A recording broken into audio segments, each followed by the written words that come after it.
Hello, Western Civ 104 class. Welcome to week 6. And I just want to make a comment about some things.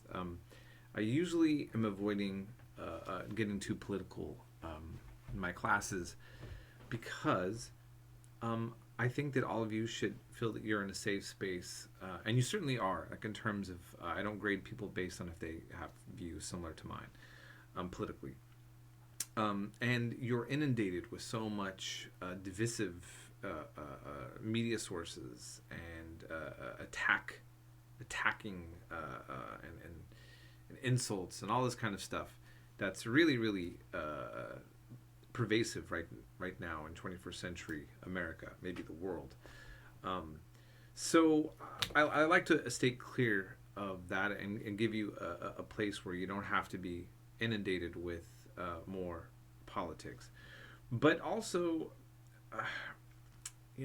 there's a certain point where there is things are so outrageous that you have to whatever context I can, I'm going to at least express my opinion on it. And I'm not going to say much. I'm just going to say this.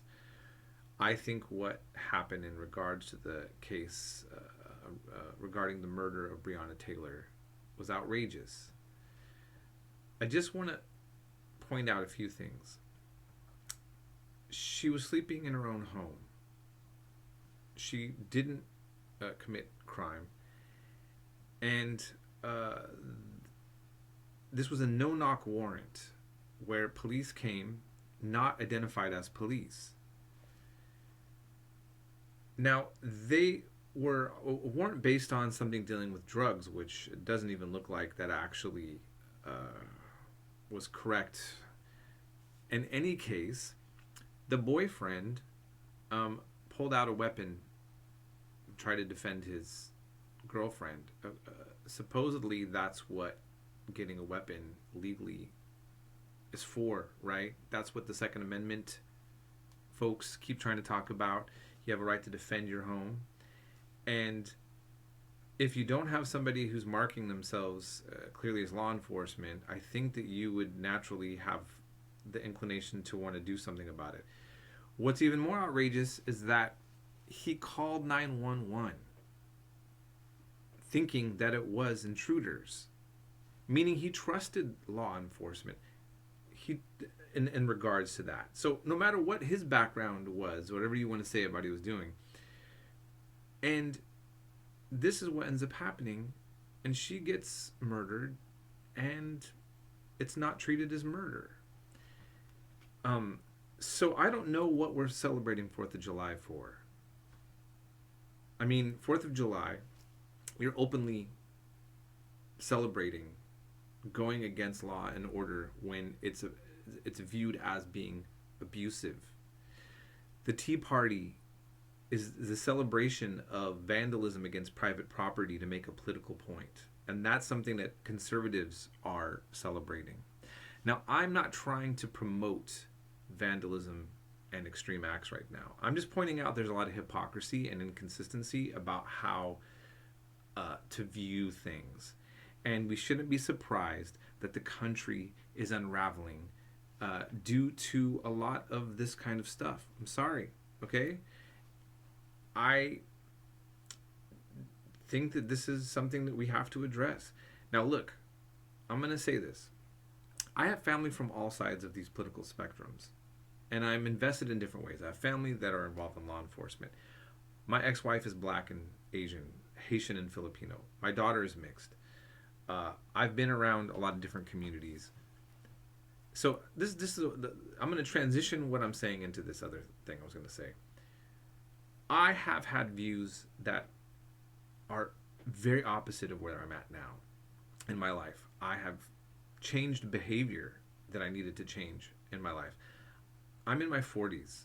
I've had an opportunity to evolve, and I have been in contact with different people and different forms of information that gave me a space and a chance to be a different person.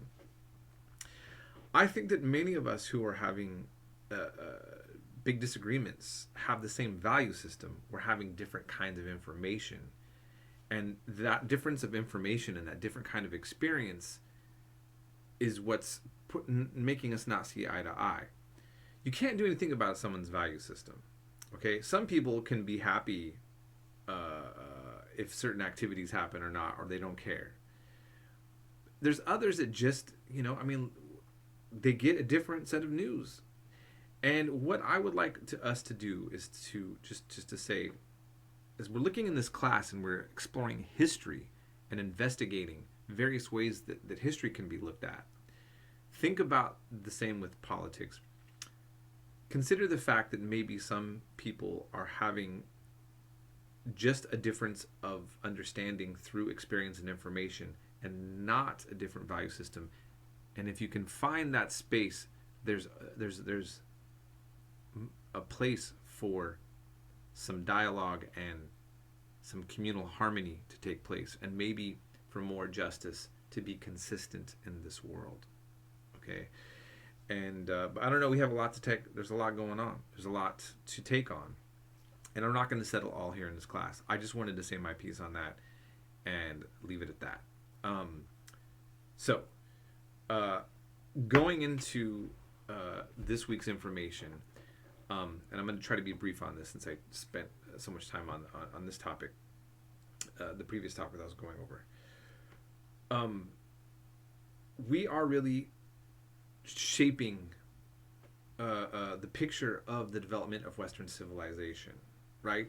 Greece and Rome now, it's very clear. So we covered the roots of civilization in places like Mesopotamia and Egypt, and ethics that are going to be developed through ancient Israel and so forth.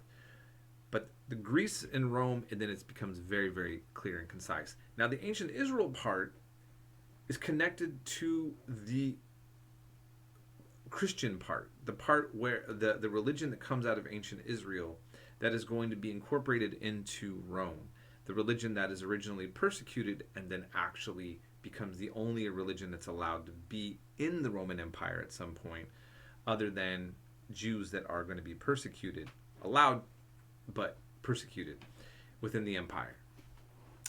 And so it's a complicated history, and we're going to start with it and start learning about it. And I briefly, at the end, we have a clip talking about Germanic tribes. And I will cover more about the tribes, this aspect of Germanic tribes, when we go over Vikings later on and Charlemagne.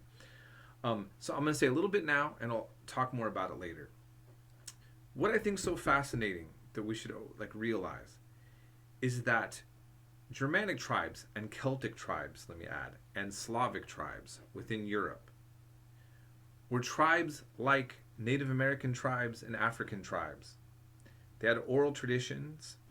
They were not unified through a nation state. They fought among themselves. They didn't have writing. And they had a lot of names to their tribes that are not easy to remember because they're hard to pronounce, and there's many of them. That goes for Native American, goes for African, and it goes for European tribes. And in this sense, you look at the commonality of human beings, spirits in trees, spirits in the water, having shamans, and all of that. And Roman Christianity is going to weed that out in Europe, and it's going to oppress that in other cultures. And so that's, how that's dealt with, in the future with colonization is another topic. We can get to that. We'll get to that later. But I just want you to think about the origins of Western civilization. Pagan tribal society throughout most of Western and Northern Europe, and even Eastern. And really, out of the Italian peninsula, as Rome expands, it's going to bring in a unifying idea of one God and law codes, and change the identity of all of these tribes into a very different way.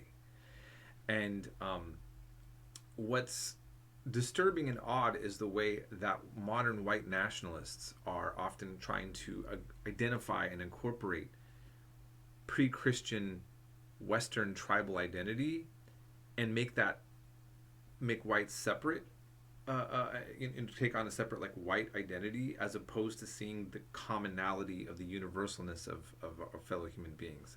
And but that's for that's a whole other topic as well. So look, keep in mind, I work Mondays, Wednesdays, and Thursdays at and Saturdays at the consignment shop, and I'll be more available other days if you need me. I hope you're all doing well, and be in contact with me if you need anything.